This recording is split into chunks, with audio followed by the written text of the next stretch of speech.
Olá! Hoje a gente vai mergulhar fundo numa crise. Uma crise que está acontecendo em silêncio, mas que ameaça o maior sistema prisional da América Latina. É sobre o colapso de pessoal na Polícia Penal de São Paulo. Sabe, uma coisa que começou como um problema de gestão, de administração, virou um risco para toda a sociedade. A pergunta é como é que a gente chegou nesse ponto? Essa frase aqui, que vem da nossa fonte de análise, é o resumo perfeito da situação. Risco sistêmico. O que isso quer dizer na prática? Quer dizer que o problema não fica mais só lá dentro dos muros da prisão. Não, ele transborda, ele vaza e acaba ameaçando a segurança de todo mundo, de todos nós. Para a gente entender direitinho essa crise, nosso roteiro vai ser o seguinte. Primeiro, o que é esse tal de colapso silencioso? Depois, a gente vai cavar fundo nas raízes da crise. Em seguida, vamos ver as consequências, que são de altíssimo risco. O efeito bola de neve que isso causa. A solução paliativa, o jeitinho que estão usando para segurar as pontas e, por fim, qual seria o caminho para sair dessa. Então, vamos começar por aí. O colapso silencioso. É importante entender que a falta de policiais penais em São Paulo, isso não é só um número numa planilha, sabe? É muito mais do que isso. É uma falha gigantesca na operação do dia a dia, uma falha que bota em risco a segurança lá dentro e aqui fora. Todos os dias. E olha, essa crise não apareceu da noite para o dia. De jeito nenhum. Ela foi construída tijolo por tijolo, ao longo de anos de negligência. Faltou planejamento para repor quem se aposentava, quem pedia para sair, quem falecia. O sistema foi sendo esvaziado aos pouquinhos, sabe? Como um balão que vai murchando lentamente até quase não sobrar nada. Ok, então vamos cavar um pouco mais fundo. Vamos entender as raízes dessa crise. Que decisões foram tomadas? Ou melhor, que decisões deixaram de ser tomadas e que nos trouxeram até essa situação de emergência? O que a gente vai ver é um padrão claro, um padrão de descaso. Essa linha do tempo aqui deixa tudo muito claro, não é? Olha só. O último concurso grande para agente de escolta foi em 2014. Para agente de segurança em 2017. E aí, um buraco, um vácuo enorme até 2025. São quase 10 anos sem repor gente de forma significativa. Imagina só, o pessoal saindo, se aposentando e ninguém novo entrando no lugar. Esse ato, esse vácuo, é o coração do problema. E aí, quando finalmente abrem um concurso novo, o resultado é um balde de água fria. A previsão é que ele preencha menos de 15% do buraco que existe. Menos de 15%. Isso mostra uma coisa muito séria. A carreira já não é mais atrativa. E essa solução que está na mesa agora simplesmente não dá conta de reverter o estrago. E essa metáfora aqui dos especialistas, nossa, ela é perfeita. É exatamente isso. Você tem um déficit de milhares de profissionais, um problema gigantesco, e a solução é contratar algumas centenas. É literalmente tentar parar uma hemorragia grave com o band-aid. Não adianta, né? A medida não resolve a causa do sangramento. Só esconde por um tempo. Bom, a gente já entendeu as causas, né? O porquê de tudo isso. Agora, a pergunta é, e as consequências? Como é que essa falta de gente se manifesta no dia a dia?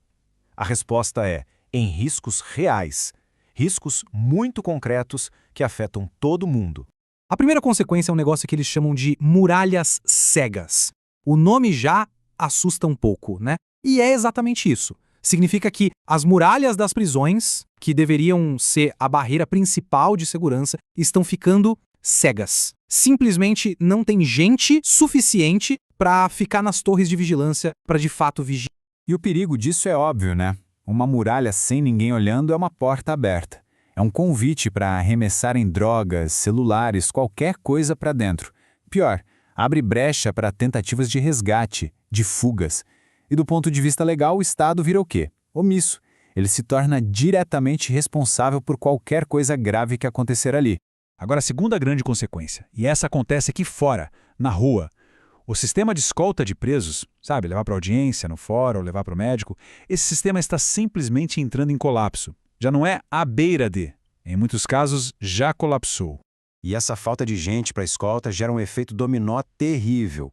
Pensa bem, audiências são canceladas, o que atrasa a justiça. Consultas médicas importantes são perdidas, o que compromete a saúde de quem está preso. E os poucos policiais que sobram são levados à exaustão, sendo chamados nas folgas, trabalhando sem parar. E um policial exausto aumenta, e muito, o risco de um erro tático, de um acidente no meio da rua. Certo, mas como é que toda essa pressão do sistema afeta o policial, aquele que está lá na ponta? A gente vai ver que isso cria um ciclo vicioso, impossível de sustentar. É o que a gente chama de efeito bola de neve, que vai simplesmente esmagando quem está trabalhando. Olha só como funciona esse ciclo de esgotamento. É bem simples e perverso. Imagina, um policial faz uma apreensão no fim do turno dele. Para registrar tudo direitinho, ele é obrigado a ficar mais 12, 14 horas trabalhando.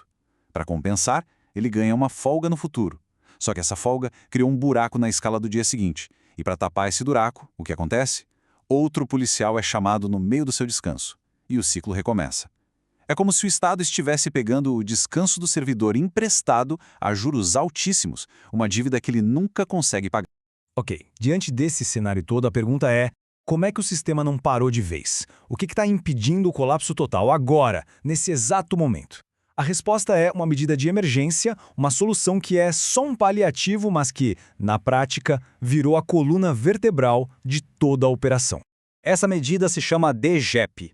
É uma sigla para Diária Especial de Jornada Extraordinária. Basicamente, é um sistema que permite ao policial trabalhar na folga dele por um pagamento extra. A ideia original era para ser um reforço, sabe? Uma coisa esporádica. Só que hoje era a única coisa que garante que serviços básicos, como uma escolta ou a segurança numa visita, aconteçam.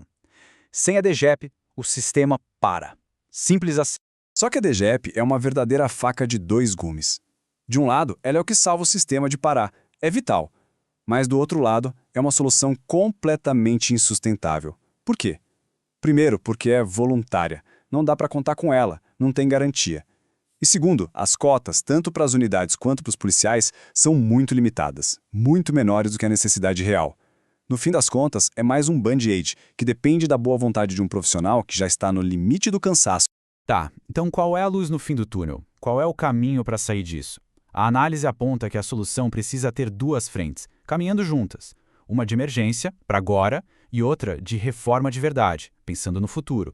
A solução tem que ser como 2 trilhos de um trem, andando lado a lado. No trilho do curto prazo, da emergência, a ideia é fortalecer a DGEP, dobrar as cotas, aumentar o limite para cada policial, pagar um valor mais justo. Isso é para evitar o apagão amanhã. Mas no outro trilho, o do longo prazo, a solução é estrutural. Tem que ter concurso todo ano, salários que sejam de fato competitivos, um plano de carreira que faça as pessoas quererem entrar e, mais importante, permanecer na profissão. Uma coisa apaga o incêndio de hoje, a outra impede que o fogo comece de novo. E a gente termina com essa reflexão, que é bem pesada. As soluções de verdade, as estruturais, levam tempo para dar resultado. Então a grande questão que fica no ar é: até quando? Até quando o esforço individual, o sacrifício de cada policial vai conseguir manter de pé um sistema inteiro que foi deixado em colapso por décadas de descaso?